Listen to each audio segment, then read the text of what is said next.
Nós vamos falar sobre o conteúdo de Atos dos Apóstolos na formação do Novo Testamento, a partir desse livro, A Formação do Novo Testamento, de Oscar Cullmann.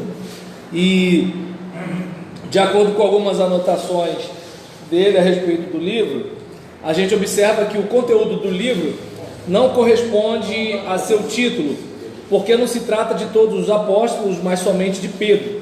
João não é mais do que um figurante, e de Paulo. Por outro lado, não são só os atos desses apóstolos que achamos neste livro, mas antes a história da difusão do Evangelho de Jerusalém até Roma, pela ação do Espírito Santo.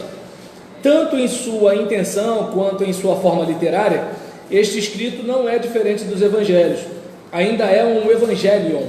Ademais, o Evangelho segundo Lucas e os Atos dos Apóstolos formavam apenas 2 volumes de uma mesma obra. Lembra? A maioria dos estudiosos chamam a obra de Lucas Atos, Evangelho e Atos dos Apóstolos, como se fosse uma obra só, sendo que uma fala sobre o ministério de Jesus e outro o ministério de Jesus através da igreja. E aí, o ministério da igreja. E talvez esta tenha sido dividida somente mais tarde, pela inserção do 4º Evangelho. O intuito deste segundo volume é mostrar a ação poderosa do Espírito Santo na primeira comunidade cristã e, por ela, no mundo em redor. Este objetivo determina a escolha dos materiais históricos. O autor deixou fora o que era contrário à sua tese ou aquilo que, do seu ponto de vista, não o interessava. Assim, temos de explicar o fim abrupto da história de Pedro, e saindo, retirou-se para outro lugar. Atos 12, versículo 17. Tanto que a reaparição de Pedro é no capítulo 5, e mesmo assim é uma reaparição passageira. Continuando, deixa eu ver aqui, e o da história de Paulo, em Atos 28, versículo 30 e 31. É um final que assim não é final. Daí também vem as lacunas e deformações. Os discursos de Pedro, de Estevão e de Paulo, como conservando as ideias mestras de cada um desses personagens, refletem a teologia particular do autor.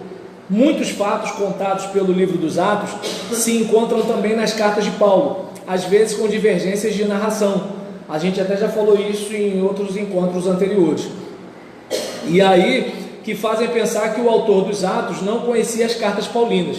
Assim, quando se comparam Atos 15, versículos 1 a 29, e a Epístola aos Gálatas, capítulo 2, versículos de 1 a 10, que muito provavelmente relatam o mesmo evento, a Conferência de Jerusalém, quer dizer, a reunião dos apóstolos, vindos a Jerusalém para confrontar suas experiências e seus problemas missionários, percebem-se nítidas divergências.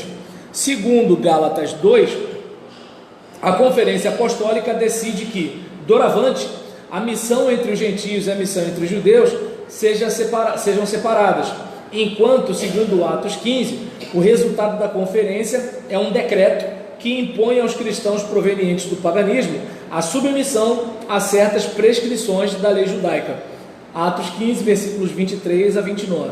O livro dos Atos, com seus relatos de conversões, 9, versículos 1 a 20, 16, de 13 a 15, 16, de 24 a 34, e de curas, capítulo 3, versículos de 1 a 11, capítulo 9, versículo 33 a 35, capítulo 14, versículo 8 a 10, seus quadros coloridos da vida da igreja primitiva, capítulo 2, versículo 42 em diante, capítulo 4, versículo 32 em diante, capítulo 5, versículo 11, seus discursos teológicos postos na boca de Pedro, capítulo 2, versículos 14 a 36, capítulo 3, versículos 12 a 26, capítulo 11, versículo 5 a 17, na boca de Estevão, capítulo 7, versículo 2 a 53, e de Paulo, capítulo 13, versículo 16 a 41, capítulo 17, versículo 22 a 31, capítulo 22, versículo 1 a 21. Constitui ao mesmo tempo uma apologia do cristianismo. E também, em relação à questão de data, fonte e autoria, vimos que o autor é o mesmo que o do Evangelho segundo Lucas. Ele se refere de fato a um primeiro volume dedicado ao mesmo Teófilo. O vocabulário, a linguagem, o estilo e as ideias teológicas são as mesmas, como para o Evangelho, Lucas 1, versículo 10. O autor serviu-se de fontes cujos vestígios descobrem-se facilmente, sobretudo para a primeira parte que descreve a vida da comunidade primitiva.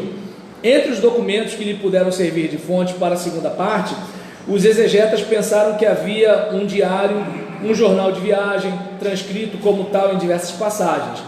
De fato, no capítulo 16, o relato passa bruscamente da terceira pessoa do plural, desceram a Troade.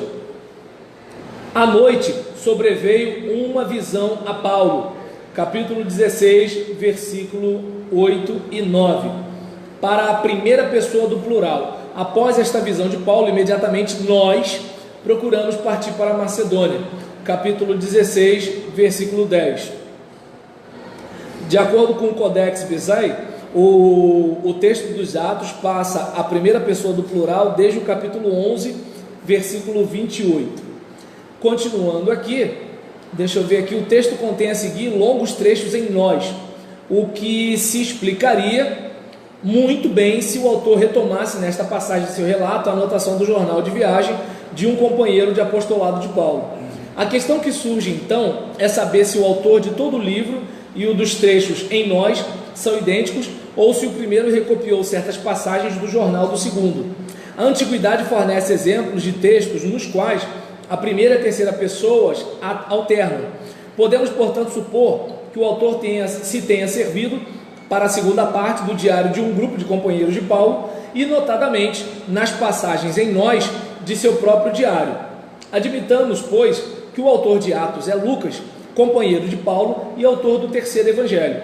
Sendo o livro dos Atos a continuação do evangelho de Lucas e datando este do ano 80 aproximadamente, o livro dos Atos pode ter sido redigido entre 80 e 90 depois de Cristo.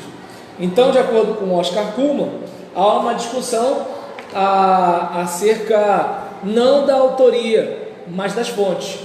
Então, como se assim, peraí, uma hora está nós, outra hora está ele. Então, por que isso? Porque pode ter acontecido que eu ou estou junto, ou eu estou pegando tipo um diário.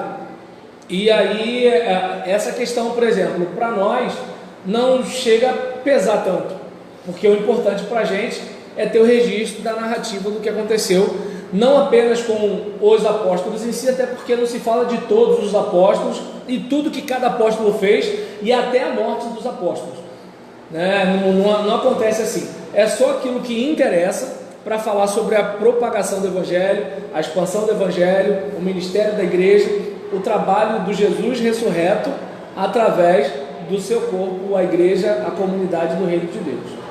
Beleza? Então, vamos encerrar aqui e a gente vai para o próximo material.